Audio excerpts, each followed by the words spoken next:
Your Highness Sheikh Mohammed bin Rashid Al Maktoum, Vice President and Prime Minister of the United Arab Emirates, ruler of Dubai.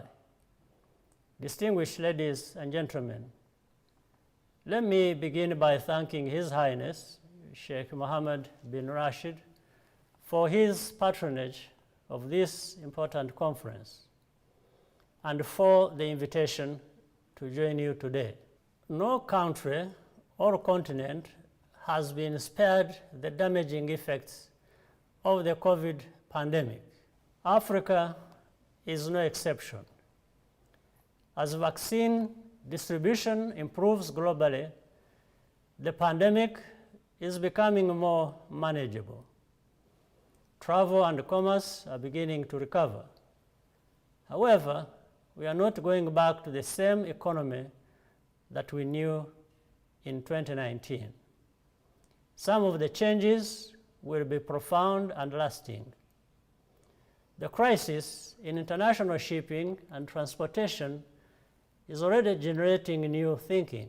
Manufacturing and supply chains will need to become more resilient, more local, and more technologically advanced. Fourth Industrial Revolution innovations in artificial intelligence and 3D printing, for example, are making it possible to make products almost anywhere at a competitive cost.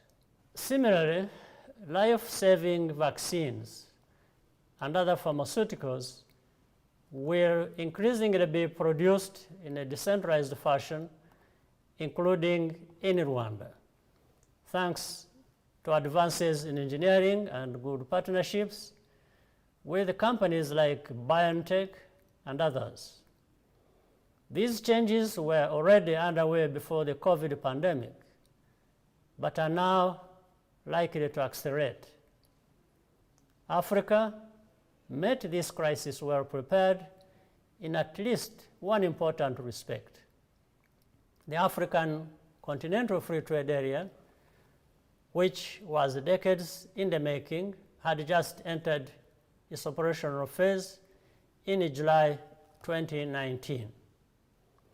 Africa is now the largest free trade area in the world in terms of the number of countries since the formation of the World Trade Organization. Last week, the 15th ratification of the African Medicines Agency Treaty was deposited with the African Union, and the treaty will therefore come into force next month. The establishment of this body will be a game changer for Africa's ability to produce high-quality vaccines and medicines for our continent. However, the progress of African economic integration will mean more trade and investment between Africa and the rest of the world, not less.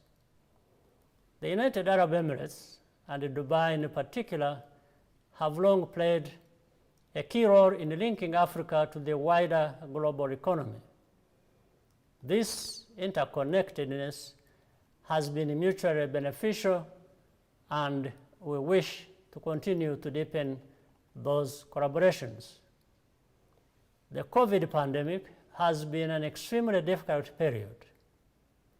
Families and small businesses have experienced a great deal of loss. And while the worst may be behind us, the road back to normal is still long. That's why we have a responsibility amidst all this disruption to maximize the strengths and assets that Africa does have. We must also strive to seize the new opportunities that have been generated to work with the partners to build a more prosperous and cooperative future for all of us. I thank you for your kind attention and wish you a very productive meeting.